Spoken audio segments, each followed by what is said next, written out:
Bendito Dios, te damos gracias por esta oportunidad y este privilegio de que un grupo de tus hijos nos reunimos para compartir un tiempo de tu palabra. Te agradezco, Señor, por la honra y el honor de permitirme ser parte de este grupo. En el nombre de Jesús. Amén. Yo voy a leer esta noche, ustedes anoten lo que en realidad esto sería la conclusión del material del pastor. Este material me lo dio el Señor hace aproximadamente 10 años. Lo escribí y el pastor Carlos Jerez me hizo las copias. El otro día lo encontré y dije, este material está muy bueno para poder compartirlo con los chicos. Va a ser una lectura y ustedes pregunten, vayan preguntando. Espero terminarlo hoy. Son 16 páginas, realmente es medio largo, pero espero terminarlo hoy. Si no, bueno, el próximo miércoles, con la ayuda del Señor. Amén. O sea que queda suspenso de maestro. Sí, quedaría. Bueno, esto podría entrar también en ese tema, porque el pastor y el maestro es uno solo. La realidad que pastor y maestro es el ministerio del pastor y el maestro está unido, aunque le dan dos nombres diferentes, pastor y maestro, y junto. El pastor tiene que ser maestro. Ahora, no siempre el maestro es pastor. Pero el maestro no pastorea, pero sí enseña. Y si nosotros, realmente el ministerio más grande, más poderoso, primario, podríamos llamarlo, aunque está aparentemente en la última escala, en realidad Jesús fue pastor y maestro. Por eso dice Jesús el otro día hablábamos el domingo, nosotros me llamás maestro y Señor. Y algunos dicen, es maestro. En realidad, el apóstol, dentro de su ministerio, dentro de los dones que tiene el apóstol, es la enseñanza. ¿Me explico? Entonces, este material tiene mucho de la enseñanza del maestro. Y van a encontrar algunas cosas que les va a ayudar, les va a servir. Se titula ¿Y la iglesia dónde está? Un poco fue una pregunta que me hice en un momento de crisis como las que hay hoy en la iglesia. Pasa que lo viví hace 10 años atrás. Después, si ustedes quieren, yo le hago la copia. Los que le interesen, se los hago. Me ayudan con las hojas y no hay problema. Está escrito hace mucho tiempo. Entonces, el título del material se llama ¿Y la iglesia dónde está? Está entre signos de pregunta. ¿La iglesia es una institución? La verdad, es una buena pregunta. Lamentablemente no tiene respuesta valedera. ¿Por qué? Porque una institución es algo humano que beneficia a alguien en alguna de las formas de la vida, hablando en el orden social, económico y laboral. ¿Es una institución la iglesia? Si lo vemos, no lo es. Porque toda institución nos ayuda en lo social, en lo económico, en lo laboral. Es una institución. La iglesia, aunque cumple funciones, pero no es esa la función específica de la iglesia. ¿Esta es la función de la iglesia? ¿Será la función de la iglesia solucionar problemas laborales? ¿Será función de la iglesia todo lo que es la parte social? Sí y no. ¿Por qué? La iglesia está para dar un plato de comida, la iglesia está para escuchar, pero no es su función específica. Si entendemos que sí, la gran pregunta es, ¿lo está haciendo con excelencia? Si es una institución, ¿lo hace con excelencia? Lamentablemente, y avalado por mis años de creyente, tengo que decir que como institución la iglesia ha dejado mucho que desear, porque muy pocas veces se ha involucrado en la problemática de la sociedad, como la defensa del medio ambiente. ¿Te vio alguna vez una iglesia preocupada en el medio ambiente?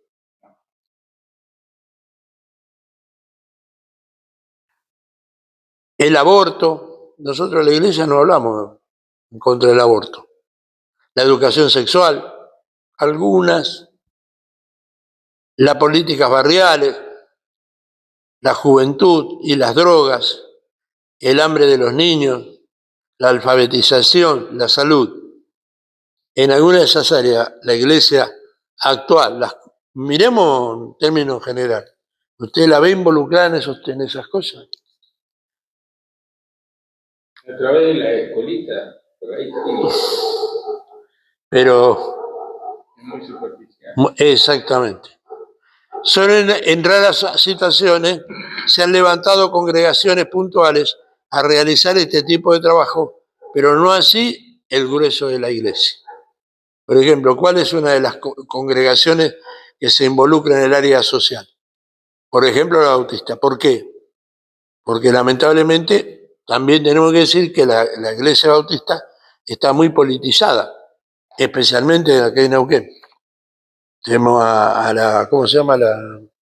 La hija del Nadia Márquez, que está metida, diputada, no sé, senadora, no sé qué, con algunos problemas que tiene. Aunque en el beneficio de los hechos tenemos que entender que no es esto para lo que fue instituida la iglesia. Durante muchos siglos hemos vivido pensando que esa fue la función para lo cual Dios estableció iglesia en la tierra, pero aún así no cumplimos con ese cometido, pero cuando el Espíritu descendió sobre toda carne, cumpliendo la profecía dada al profeta Joel, este acontecimiento escrito, que está escrito en el libro de Hechos 2, 1 al 4. Búsquenlo y leanlo. Cuando llegó el día de Pentecostés, estaban todos unánimes juntos. Y de repente vino del cielo un estruendo como de un viento recio que soplaba, el cual llenó toda la casa donde estaban sentados. Y se les aparecieron lenguas repartidas como de fuego, asentándose sobre cada uno de ellos. Y fueron todos llenos del Espíritu Santo y comenzaron a hablar en otras lenguas, según el Espíritu les daba que hablasen. Amén. En este tema, según lo del Espíritu, pero hoy no vamos a entrar en ese tema porque se nos va a ir para otro lado. ¿Qué lenguas? Lengua una de diferentes regiones. Exactamente. Porque dice que en el lugar había judíos de distintas partes del planeta que se juntaban en una fecha específica que era el día del Pentecostés. Y cada uno escuchaba hablar en su propia lengua. Esa es lo que el Espíritu les dio. Les dio lenguas que entendieran los demás. A veces nosotros, después están las lenguas angelicales, que es otra cosa. Pero no entremos en el tema de las lenguas porque nos vamos a ir. Hubo un despertar glorioso que impactó y llenó de asombro esa generación, algo que debe volver a repetirse en este tiempo, algo que tenemos que lograr que se repita y de esa manera dar respuesta a la pregunta, ¿y la iglesia? ¿Dónde está? Veamos qué hizo. Primero, revolucionó al mundo conocido, Hechos 17:6. Pero no hallándolos, trajeron a Jasón y a algunos hermanos ante las autoridades de la ciudad, gritando: estos que trastornan el mundo entero han venido acá. No dice han venido, también han venido acá. O sea que ya habían trastornado otras ciudades, habían trastornado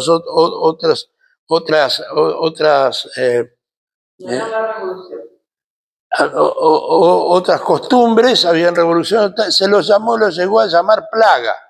a la iglesia se le llegó a llamar plaga, eran una plaga. Porque, sí. ¿Qué era la revolución que ellos planteaban a través del Espíritu? No es hablar en otra lengua, No. es el poder del Espíritu. Exactamente, la manifestación del poder de Dios, la transformación, porque hay algo que nosotros como que de repente no lo hemos naturalizado y tiene que borrarse de nosotros. Hace un par de días escuché un mensaje de un siervo que no lo conozco, no sé quién es, pero dijo 3 cosas en un mensaje cortito, porque yo por ahí me despierto 3, 4 de la mañana, me pongo los audífonos y escucho mensajes. Y decía, muchos nos llamamos cristianos, pero hablamos mal de la gente, traemos maledicencia sobre la gente, vivimos llenos de envidia. Y terminó diciendo, ustedes no son cristianos, dejen de llamarse cristianos, que le ensucian el rostro a Cristo. Ustedes no son cristianos, son religiosos, que es diferente. Está viendo una línea, hoy viene una línea, la gloria sea para Dios. Y esto me está demostrando que estamos en el último tiempo. Viene un despertar, el avivamiento es un despertar a volver a las fuentes. En vez de lo que la gente hoy dice, hablemos, prediquemos, algo que contaba el pastor Luis, que en la iglesia donde estaba antes le exigían la multiplicación de gente. ¿Cómo tenía que multiplicarlo? Hablando de bendiciones, de prosperidad, de cosas lindas, ¿no? Eso es lo que enseñan en las iglesias apostólicas, que le llaman, que no son apostólicas, se le dice apostólicas. Hablan de las profecías, bueno. Entonces, pero Dios está despertando una generación de pastores, líderes o evangelistas. Inclusive escuché un chico, un laico, que predicaba y decía, este es el evangelio que se debería haber predicado durante tantos años. Yo crecí en una iglesia donde me hablaban siempre de las promesas y me decían que Dios me iba a bendecir, que Dios me iba a hacer esto, que me iba a hacer el otro, y nunca pasó, porque yo nunca me convertí. Entonces, viene un nuevo mover de Dios, para la gloria de su nombre, que está usando hombres, que lo dije el otro día acá, está usando hombres que está sacudiendo las ramas para que el fruto caiga. La gloria sea para Dios. Amén. Durante 300 años se establecieron un orden diferente sin principios eclesiásticos.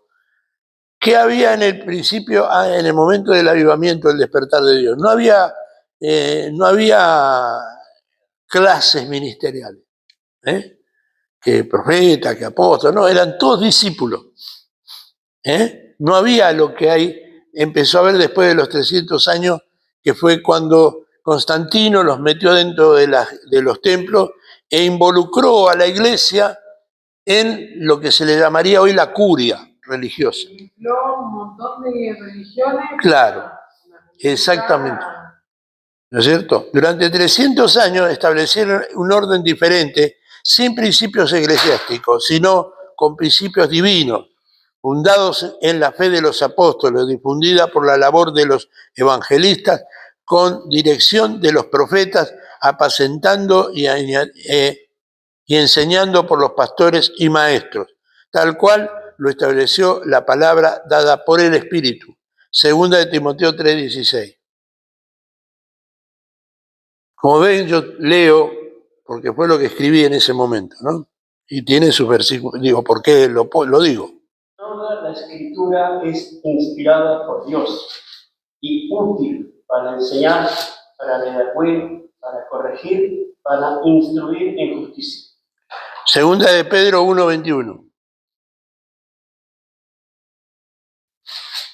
Porque nunca la profecía fue traída por voluntad humana, sino que los santos hombres de Dios hablaron siendo inspirados por el Espíritu Santo. ¿Qué nos muestra esto de segunda de Pedro 1:21?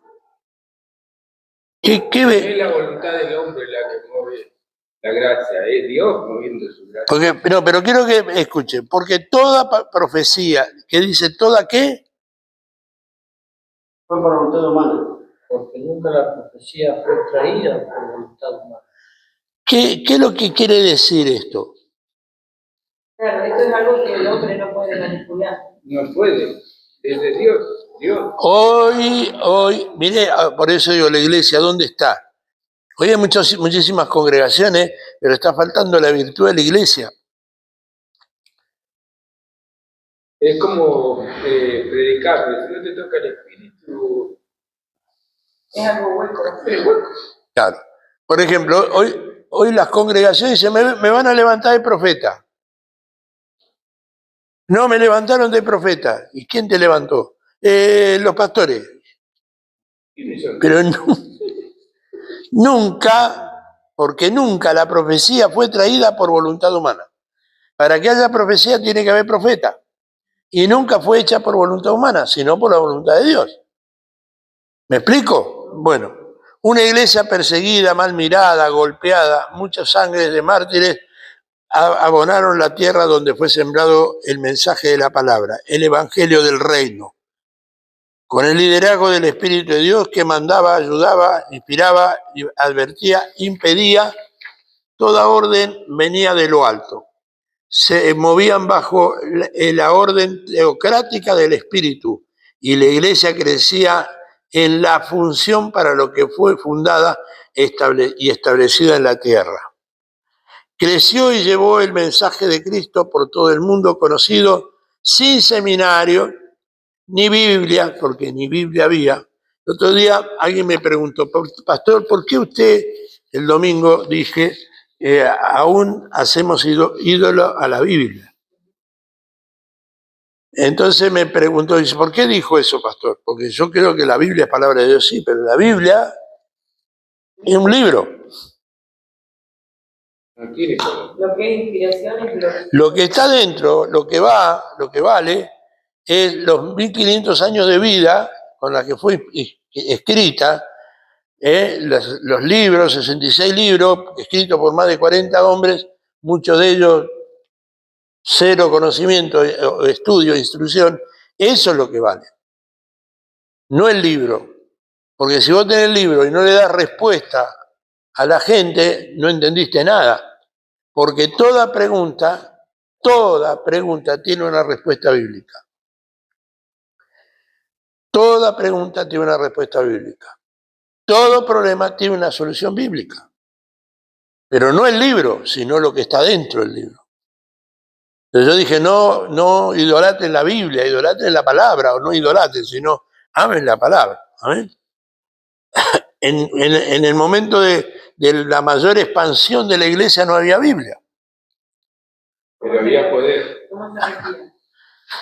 No había Biblia, no había radio, no había televisión, no había movilidad terrestre, aérea, ni ningún tipo de ninguna tecnología como teléfono, computadora, internet. Solo estaba el llamamiento claro a hombres que habían entendido el propósito para el cual Dios los había llamado y sabían cuál era el costo de ese llamamiento, aceptando de buena voluntad. ¿Y la iglesia dónde está?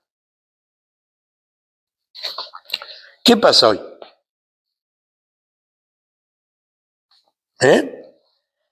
Creció y llevó el mensaje de Cristo a todo el mundo, conocido sin seminario. O sea, no 3 años de teología, sino, no. No estoy diciendo no estudiar, esto que estamos haciendo es muy importante, porque es lo que hacía Jesús con sus discípulos.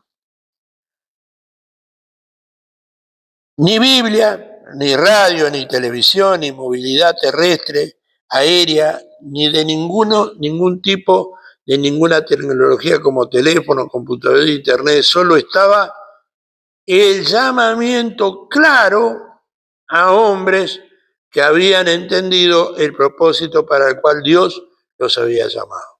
¿Será que no hemos entendido nuestro llamado? Una pregunta. Yo lo escribí como una pregunta. No, si el Señor me llamó. Yo creo que el Señor nos llamó a todos. ¿Cuál es el otro problema entonces? Que no estamos dispuestos a pagar el precio. No, porque hoy hoy juega la selección, mañana es el cumpleaños de mi papá, traspasado el cumpleaños de mi abuela, tengo que ir el día del niño, tengo un montón de cosas. Siempre el primer gran mandamiento es amarás al Señor tu Dios con todo tu corazón. Primero, lo primero. Génesis 1, yo el otro día le comentaba, no sé si les comentaba, que una PAI se levantó a hablar de que la bandera no, que la danza no, porque no sé qué, porque el diablo usaba no sé quién, los mantos, sí. Entonces, yo medio como que me había aprendido, sí, tiene razón, digo, porque por otras cosas, pero no voy a hablar ahora de eso. Y el Espíritu de Dios me dijo, me llevó a Génesis 1. Primero Dios. ¿Qué me quiere decir con eso, Tata? Que el único que tiene poder creativo soy yo. El diablo no tiene autoridad ni poder creativo, o sea que la música es de Dios, los mantos son de Dios, las danzas son de Dios, las alabanzas son de Dios, se llame como la música que quiera.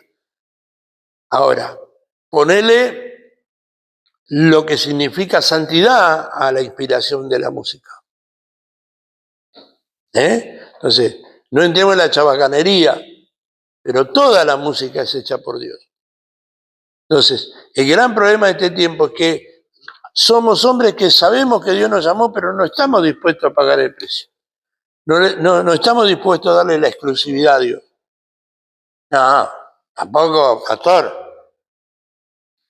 tampoco tan fanático. Un poquito de acá y otro poquito de allá. No, si vos podés hacerlo de acá, pero primero cumplí con lo de acá. Primero lo primero. Después viene lo demás. Amén. Y sabían cuál era el costo de ese llamamiento. Aceptado de buena voluntad. ¿Sentiste que Dios te llamó? Sí. Hoy salí un poco salimos con la pastora y lo llevé a mi hijo a Plotier porque tenía que ir a arreglar un tema del seguro del auto. Y me vino ¿cómo le llama? Una nostalgia. Y le dije, hijo, ven y yo te voy a enseñar a dónde empezó el ministerio de tu papá. Bueno, papi, y salimos. Y le digo, todo este camino lo hacíamos con tu hermano Abel al hombro. Colonia inglesa, allá donde termina Plotier, donde empieza la colonia San Francisco, muchas veces lo hacía caminando, porque se nos terminaba el colectivo. ¿Dónde anduvieron ustedes? Sí. Y todo para atender una familia. Y llegamos y había una iglesia ahí, así que paré, saludé, me presenté. Bueno, ya voy a venir, así que voy a meter un parlante arriba, voy a recorrer los mismos lugares predicando. Digo, por acá, mirá, y miraba, ¿viste? Y venía y le digo, Señor, qué cosa, andaba a caballo visitando gente, subía en la colonia inglesa, me iba, bueno, vos conocés colonia inglesa, me iba hasta Los Hornos a visitar gente. Y no tenía auto, no tenía moto, así que alguien me prestaba caballo, me iba a caballo a visitar la gente. Está bien, tenía 28 años, 30 años. Digo, Señor, quiero los años que me des de vida, quiero tener la misma vitalidad que tenía en ese momento. Yo sé que es difícil porque tengo 75 años, pero ¿por qué no? Si Dios reverdeció la vara de Aarón, ¿por qué no me puede reverdecer los huesos a mí? Entonces, ¿qué quiero decir con esto? Qué hermoso poder decir, yo le decía a mi hijo, ¿no? Digo, mira, esto para que algún día que alguien diga, que te diga, yo soy pastor, ¿así? No, pastor, no estoy hablando de la gente de nuestro ministerio porque se han ganado un lugar. Pero hay algunos vagabundos que andan dando vueltas, son pastor, soy pastor. Mostrame tus credenciales. Ah, tome, pastor, credenciales es lo que sobra. ¿Dónde estuviste? ¿Qué hiciste? Entonces, ¿cuál fue el precio que pagaste? Entonces, el ministerio, el llamado, tiene un precio. ¿Estamos dispuestos a pagarlo?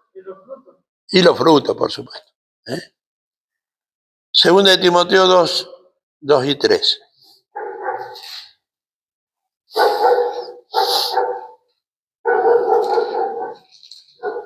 Y me decía el Eric, todo esto venía caminando, papá, sí, todo esto.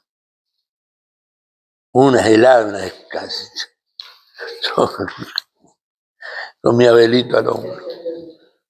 Lo que has oído de mí ante muchos testigos, esto encarga a hombres fieles, que sean idóneos para enseñar también a otros.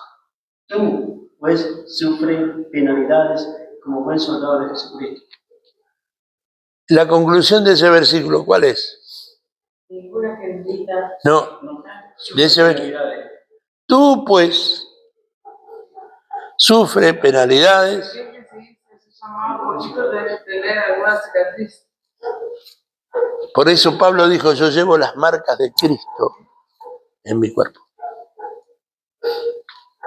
Si Ninguno llega al verdadero misterio sin cicatrices de guerra. yo llevo pues las marcas de Cristo en mi cuerpo. Pablo tenía las marcas. ¿Cuáles eran? Los azotes, los golpes, los maltratos. Lo habían colgado de un muro, lo habían apedreado, lo habían dejado medio muerto. Amén. Por eso le dice, tú pues sufre penalidades como buen soldado de Jesucristo.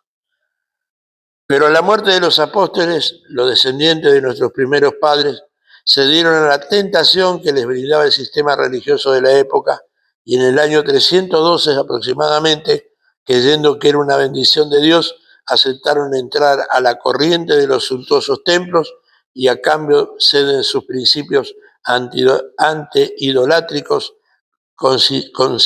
consintiendo mezclar lo santo con lo vil, manifestándose así la hechicería, que es precisamente esa amalgama entre las cosas tan dispares.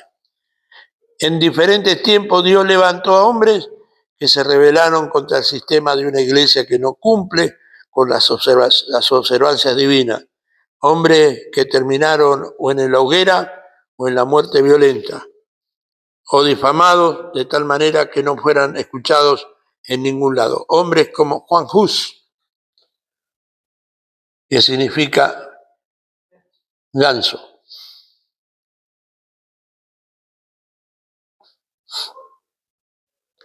que muere en una hoguera mientras canta una alabanza. Juan Hus lo ponen en una hoguera, le prenden fuego y él muere cantando. Savonarola, otro hombre, un monje, Martín Lutero. Juan Hus profetizó, matan al ganso, pero en 100 años vendrá un cisne, que fue Martín Lutero, el reformador. Y otros que Dios levantó con una voz que resonaba en la oscuridad religiosa para despertar conciencias, haciendo saber de esa forma cuál era la voluntad. Pero los oídos pesados de gente que formaba parte al principio de la sal de la tierra no pudo escuchar esa voz, y su entendimiento entenebrecido por la comodidad que le producía estar bien con la corriente que le daba el Estado, hizo caso omiso a esas voces y así a través de los tiempos se ha ido perdiendo la perspectiva de la plena voluntad de Dios para la iglesia. Primera de Timoteo 3:15.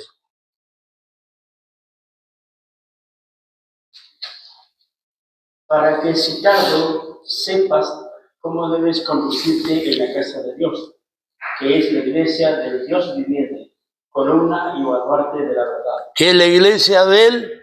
Dios viviente. La iglesia del Dios viviente. Según este pasaje, la visión apostólica de la iglesia es que debe ser columna y baluarte de la verdad, ciudadanos de un reino diferente. Cuando el Señor se acercaba a los hombres, les predicaba diciendo que el reino de los cielos se había acercado a ellos y diciendo arrepentidos porque el reino de los cielos se ha acercado. Les hablaba de un reino de arrepentidos, que aunque estaban en el mundo, ya no eran del mundo. Juan 15:19. Si fuerais del mundo, el mundo amaría lo suyo.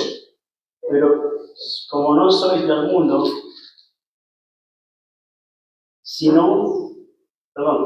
antes yo os elegí del mundo, Por eso el mundo os aborrece.